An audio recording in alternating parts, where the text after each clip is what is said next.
जोंनि बर' लिडारफ्रा बाहा national media फैबा इन्टारभिउखौनो होनो हाया जेबोखौनो बुंनो हाया नेशनेल मिडियायाव नोंथांमोना नुबाय बे मणिपुरनि जेला मणिपुराव दावराव जादों होनबा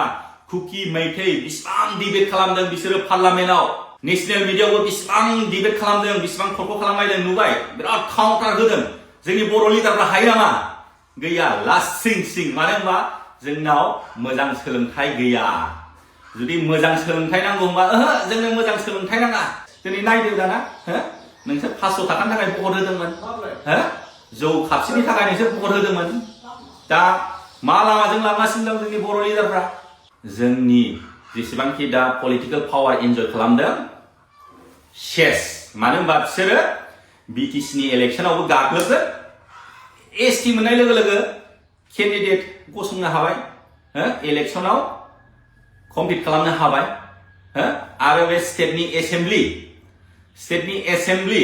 एमएलए बाहायबो जेसेबांखि एसटि रिजार्भ सिट दङ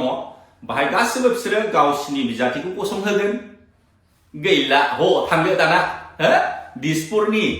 आसामनि राजधानियाव थांबावदो दाना आरो जुदि बिसोरो बिटिसिआव गासिबो 70% बे रिजार्भआव गावसिनि केन्डिडेटखौ होजोबबाय देरहाजोबबाय दाना लादो नोङो बिटिसिआ सालायबावदो न' लासिं सिंले जोंनि बर' लिडारफोर बे बिटिसिआ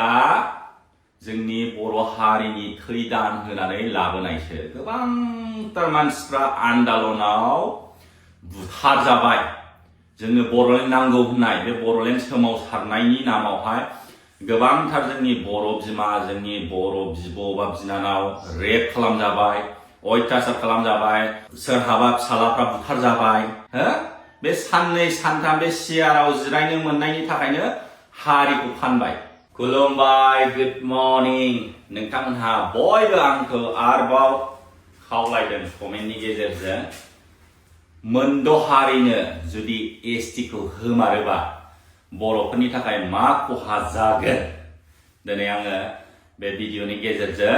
नोंथांमोननो आंनि बुजिनायखौ एसे फोरमायलांनोसै फार्स्ट मा खहा जागोन जोंनि बर' पलिटिकल लिडारफ्रानो बे एसटिखौ होनो नागिरदोंना बयनिफ्रायबो खहासिनानो जागोन जेब्ला मोनद' हारिखौ एसटि होनाय लोगो लोगो जोंनाथ' बे बड'लेण्ड एरिया बाहाय एसटिनि रिजार्भेसन दङ ट्राइबेल बेल्ट एन्ड ब्लक एरियायाव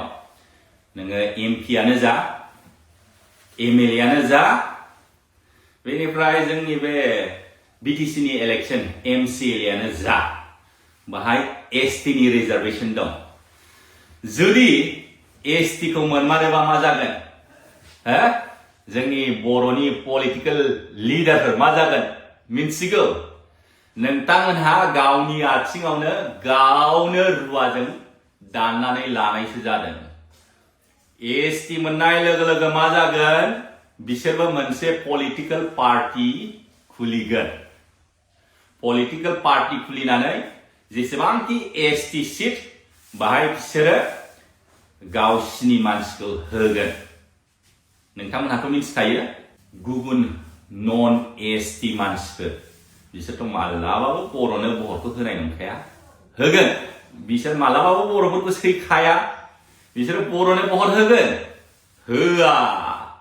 होनब्ला नायदो बाहा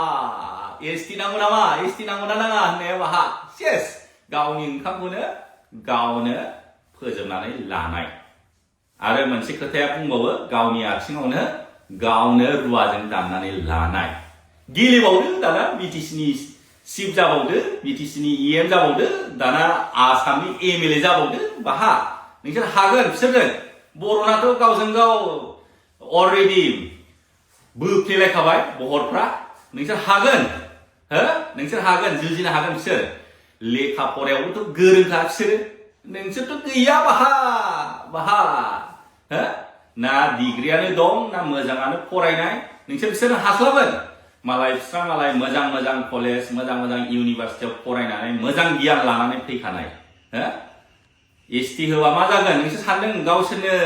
राजा जाबाय थानो हागोन नैबे खेबसेखौल' राजा जानो हागोन नेक्स्टनिफ्राय आउट गैलाबो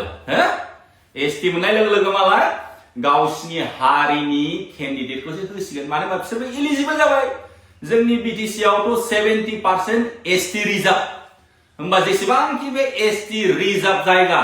बाहाय बिसोरो गावसिनि केन्डिडेटखौ गसंहोगोन गावसिनि केन्डिडेटआ गसंनाय लोगो लोगो ओरै आखाइ खब्बाय गुबुन नन ट्राइबेल हारिफ्रा बर'खौ सैखाया ओरैनो होमबा गेल्लागब दाना बिटिसिनि चिफ जाबावदो बिटिसिनि चिफ बिटिसिनि EM हागोन हाया बे बिटिसिआ जोंनि बर' हारिनि थै दान होनानै लाबोनायसो गोबांथार मानसिफ्रा आन्दालनाव बुथारजाबाय जोंनो बर'लेण्ड नांगौ होननाय बे बर'लेण्ड सोमावसारनायनि नामावहाय गोबांथार जोंनि बर' बिमा जोंनि बर' बिब' बा बिनानाव रेप खालामजाबाय अयथासार खालामजाबाय सोरहाबा फिसालाफ्रा बुथारजाबाय हो बे आन्दालन खालामनायाव आन्दालन खालामनानै जोङो BSc मोनबोदों BSc नि उनावहाय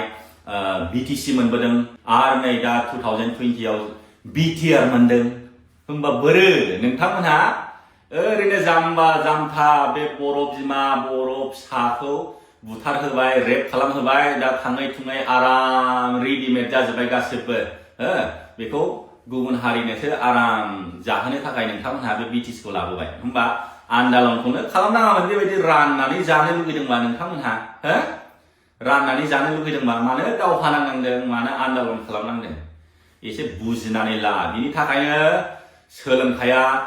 very important जोबोद गोनांथि आं सिगाङावबो भिडिअ बानायदोंमोन जोंनो मोजां सोलोंथाइ नांगौ मोजां सोलोंथाइ मोनबासो जोङो राजखान्थिखौबो मोजाङै सालायनो हागोन जोङो मोजां सोलोंथाइ मोनोबा मोजां लिडार मोनगोन मोजां लिडार मोनोबा जोङो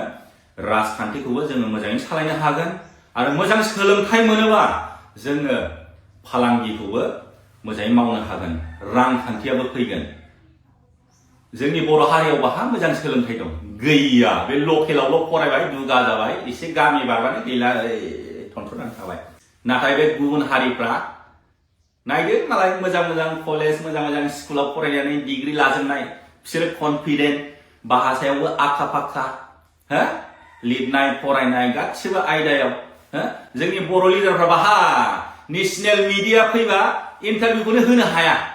जेबोखौनो बुंनो हाया नेशनेल मिडियायाव नोंथांमोना नुबाय बे मणिपुरनि जेला मणिपुराव दावराव जादों होनबा कुकी मैथै बिसिबां डिबेट खालामदों बिसोरो पार्लामेन्टआव नेशनेल मिडियायावबो बिसिबां डिबेट खालामदों बिसिबां थरख खालामलायदों नुबाय बिराद काउन्टार होदों जोंनि बर' लिडारफ्रा हायो नामा गैया लासिं सिं मानो होनबा जोंनाव मोजां सोलोंथाइ गैया जुदि मोजां सोलोंथाइ नांगौ होनबा जोंनो मोजां सोलोंथाइ नाङा दा नोंथांमोनहा बुजिनो हाबाय सेथि खहाया मा जागोन जोंनि पलिटिकेल पावारा दंस जागोन मोनद' हारिनो एसटि होनाय लोगो लोगो जोंनि जेसेबांखि दा पलिटिकेल पावार एन्जय खालामदों सेस मानो होनबा बिसोरो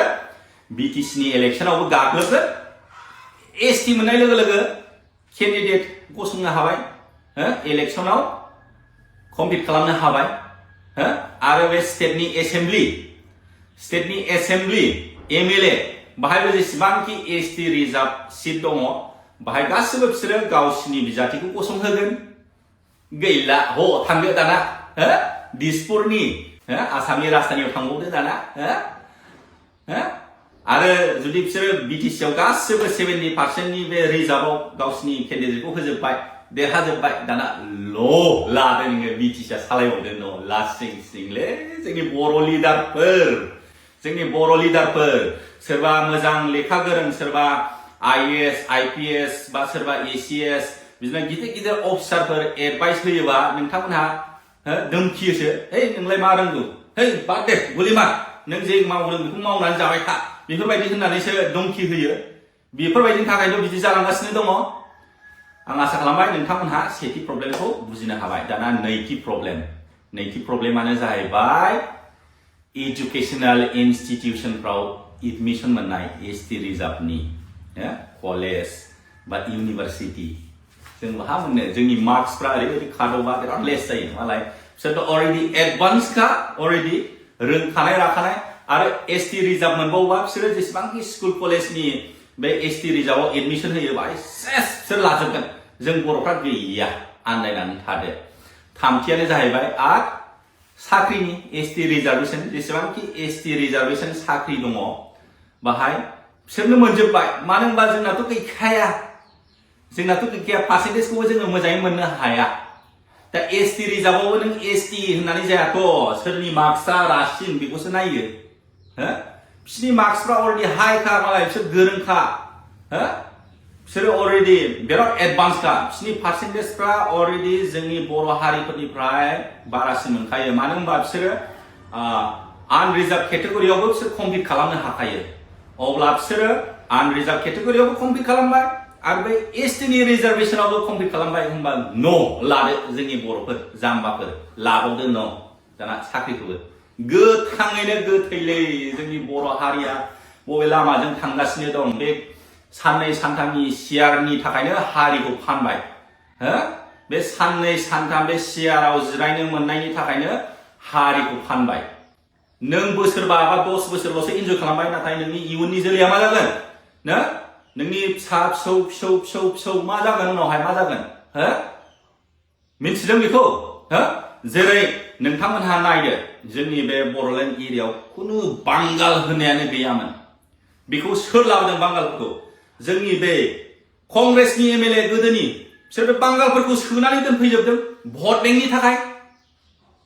दा बेफोरबायदिनि थाखायनो दिनै एरलांबाय नै जोंनि बर' हारियासो खमायनायनिफ्राय खमायलांबाय मा जोंनि बर' हारिया मा फिसाखौनो लाला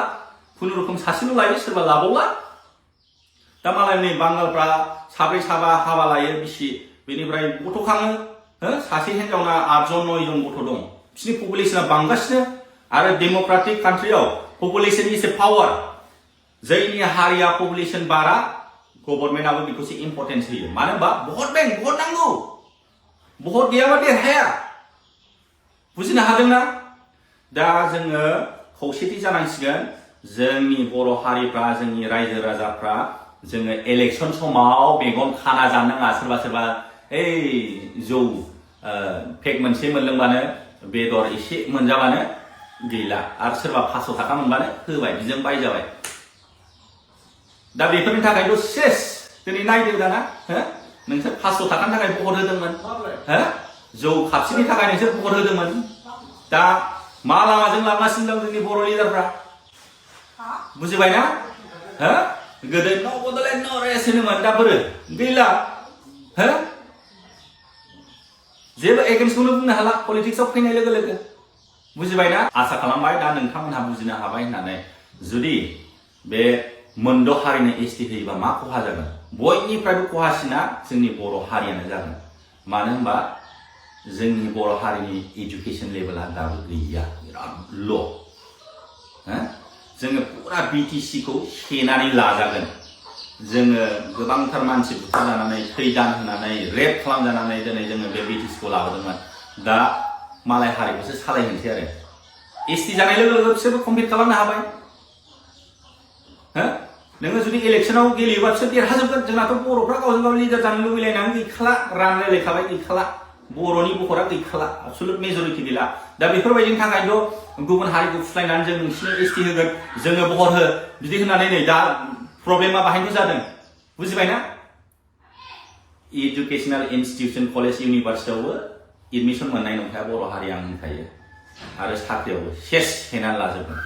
आं आसा खालामबाय नोंथांमोनहा बे भिडिअनि गेजेरजों बुजिनो हाबाय होननानै शेयार खालाम बेसेबां हायो हा आङो भिडिअखौ बायनो फोजोबनोसै बाय बाय